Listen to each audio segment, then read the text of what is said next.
Hey guys, welcome back to Mac Kiteboarding. Today I'm taking a break from my normally scheduled videos here with the Wing Wednesdays, Foil Fridays, and some of that stuff to bring you something a bit more universal, maybe interested for any of the other watermen out there, or kiteboarders, wakeboarders, whatever you have there. Talk to you about a dry suit that we're now stocking from Drydor. So this brand is fairly new to the market. It is out of Switzerland. The quality is unbelievable. That's the first thing you notice when you pick it up is like this thing feels like a high-end ski or snowboard parka. Really lightweight, really just top quality stuff. And I'm typically not a dry suit person, so when I test dry suits, it's always kind of that back of the mind comparison to the wetsuit, cold water wetsuit, and you know, is this one going to make me make the change or not? And thus far, you know, in this world, dry suits have not taken over my normal water wear, even in the cold conditions. But I do wear them and test them occasionally, just to check it out and to feel it out and to know the product well. So here we are, Michigan, middle of winter. It's February. I've been testing the suit for a couple of months now and putting it through the paces. And I gotta say, this might be the suit that throws me over the edge and converts me for some of those sessions. There's a few things going on with the suit that other dry suits in the past I've used haven't quite had. I would say the first thing is it's a more tailored fit. So the fit is more slim, it's a bit tighter to your body. Not that it's restricting movement in any way, it's really well tailored, but it's not a big trash bag dry suit where extra materials flapping everywhere and it just really gets caught in the current and waves and it's hard to swim in and all of that. This suit is much snugger to your body. The material is much lighter weight. So if you're concerned about weight, a lot of foilers are, or a lot of people are, especially in cold conditions, because you're packing on, you know, the extra neoprene or the extra clothes to stay warm. This suit is, you know, I haven't weighed them, but I'm guessing half, maybe a third of the weight of a lot of the other dry suits out there on the market. Just very light, very comfortable, really, really nice. I mean, you can see it really even just packs down quite small. Got some air in here, but you know, you can't do that with most heavy duty, kind of heavy dry suits. So this one is really nice for those people that want something lighter, lower profile, just a bit more sleek and slim on your body so you're not ripping through the wind and flapping everywhere. And it's just really comfortable, good fit as compared to some of the baggier suits out there in the market. So really impressed by this Drydor. It's the Quantum Pro. Hooded is the model I've been using. That's the model we're gonna stock most often, and then maybe expand into some of their other line later. But really, this is the suit to have in their lineup, I would say. And it's really nice. Obviously, the color is cool if you're into that kind of thing. Seams are all taped. Really high-end material. It's actually a little bit stretchy, which you don't get from most dry suits. You know, they're usually just, it's just a hard piece of stuff, but this one has some stretch in it, like a ski or snowboard parka would have.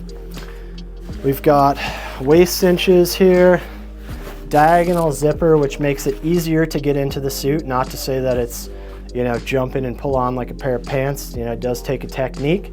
So give yourself, you know, maybe a try on at home to figure that out, you know, how you want to get into it. And usually kind of putting my hand behind my back to get into the last sleeve is sort of the trick there. Maybe we'll get into that later in another video, but not overly difficult to get into. Definitely don't need a second set of hands or anything like that. You heard me mention this one has the hood, which is really nice. It keeps the water out of the neck gaiter. I find I don't even need a pullover hood. Of course, you can use one with this, but I just use a neoprene hat underneath it, and then with the storm hood over that keeps me comfortable and warm, but I can also turn my neck. I don't have the extra pressure on my neck that kind of chokes you out sometimes. So just a really comfortable option here. We've got some reflective piping. Not that you should be riding in the dark, but if you're doing something like that, or maybe setting up in the dark so people can see you driving past. We have ankle cinches, so that's kind of handy. You don't have extra material flopping around. getting under your booty, losing grip, you know, whatever. You can cinch these tight, and that way it locks out some water there too. All the seals on these are neoprene, so there's no fitment required. You don't need to cut them, you don't need to powder them, lube them, whatever. They're gonna last a lot longer, a lot more service, or maintenance free, I should say. It's got kind of a windskin interior to seal off that water, but a real thin, flexible neoprene, so these are really comfortable. And that's on the foot, I should mention. So you can use any bootie with these, split toe. You don't need to buy a bigger bootie. You don't need to buy a round toe bootie. You can use split toe, any thickness. Don't need to buy any different size than you normally would. So your normal booties are gonna work with this and give you a real in-touch, tactile, you know, feel with your booties and your board. You're already wearing booties. You don't need to add something else on top of that. Same thing for the wrists. Really nice seals, very stretchy, neoprene. And for the neck, neoprene, no fitment required. I find I like to pull it right up here under my chin. That way it's not putting extra pressure in the middle of my throat where it kind of chokes you out more. If you put it a little higher, it's going to cut off less blood flow and just feel a bit more comfortable. Is something I found when riding this recently. The hood is removable if you decide you don't want it, so it's not flapping around getting in your way. If you're not using it, you just zip it off, it's gone. And you know, really can't say enough about, you know, the quality here. Really, you know, thoughtful design. If you're into paddleboarding, it's going to work great. Winging, kiting, obviously. I've even had this out in the waves where I typically wouldn't use a dry suit. Typically I'm a wetsuit only guy in the waves. But I find this one works quite well. I can swim well with it. It definitely keeps me a bit more temperature controlled while I'm riding. You do, of course, get a little bit of condensation from getting your body warm, warm interior, cold exterior, condensation, just like on a pop bottle or, you know, a drink, whatever. So it gets, you know, just a little bit of condensation on the inside of the suit. When you're done, turn it inside out, dry it out, good to go. Dries really fast, actually. So pretty stoked on that. Now, that's kind of the basics rundown of this. Who might want a dry suit? I guess we could touch on that. As compared to a wetsuit, I would say the first reason you might want a dry suit is somebody if you just don't like the cold, you want to be able to dress up as much as you want to stay, you know, dry, you want to pull that thing off after a session, not have to change, you know, out in a cold parking lot in wet, you know, wetsuit, your body's wet, you have to change and all that. You know, you can wear your street clothes right under this if you want to. I typically wear like a pair of fleece pants and like a sweater or a pullover, something synthetic ideally, but not required by any means, is going to work best for that. And you just kind of dress it up or down depending on the conditions. You know, on a real cold day like you're going to see in some of the B-roll, I'm wearing, you know, fleece pants and a t-shirt and then like a pullover over top of that and then like a thin down jacket. That's really, I was pretty warm. I was kind of overkill there, but it was a really cold, windy day, so definitely wanted to overdo it more than under. But it feels just like you're going out skiing or snowboarding, and that definitely, you know, have a bit more mobility. You're not fighting the neoprene and the wetsuit and all that, so you're just freer to move. It's easier to move. You don't fatigue as quickly, which is cool.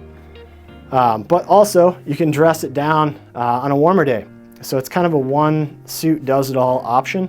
You know, you can wear this when it's 60 degrees out. Just wear, you know, board shorts and a t-shirt underneath it. You can wear it when it's sub-zero, ice floating in the water, and it's going to work for either. Whereas in a wetsuit, you're going to have to own multiple thicknesses of wetsuits. You can't wear a 6'4" when it's 65 degrees and 80 degree air temperature and sunny. You're going to sweat to death. And maybe the argument is you'd be pretty warm in this too, but still going to be pretty functional. And you can always jump in the water to quickly cool down. Whereas on a wetsuit, and maybe this is pertinent to the foilers most, but when you're out of the water all the time in a wetsuit, eventually the suit dries a little bit. You get that radiator effect and it's not as warm as it is, you know, when you're frequently in and out of the water. The dry suit's kind of the opposite. You're warmest when you're out of the water. And it's doing all its wind breaking because there's no radiator effect. When you get into the water, you feel the coolness of the water a bit more. So if you want to cool down when you're in a dry suit, you just sit in the water for a minute, you cool down. Obviously, it's the opposite when you're in a wetsuit. When you're in the water, you're warmest typically, and then when you're out, you get that radiator effect that happens sometimes and can cool you off if you're not keeping your body temperature high.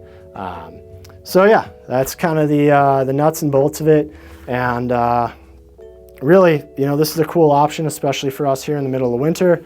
Don't feel like dealing with a wet wetsuit. You want to stay dry, you want to stay comfortable, especially for a longer session, where you're going to be changing out wings and staying outside for a couple of hours. The dry suit's definitely a nice option. Definitely keeps you a bit more temperature controlled, water off your body, just at a comfortable climate while you're out there doing what you do, whether you're going hard or taking a little break.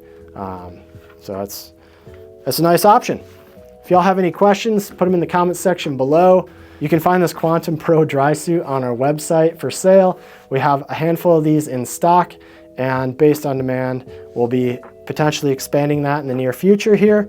But this is my favorite dry suit as of late that I've tested, and definitely makes me think twice about my wetsuit and a dry suit when I'm going out on those cold days. So that's the first dry suit I could say that really does that for me. So pretty stoked on it, and really opens up that opportunity to be a bit more comfortable out there. Anyway, this has been Tucker from MACkiteboarding.com. If you have any comments, questions, put them in the comment section below. You can always pick up the phone, chat feature on our website, and contact us as well. Be happy to help you out with some sizing on these.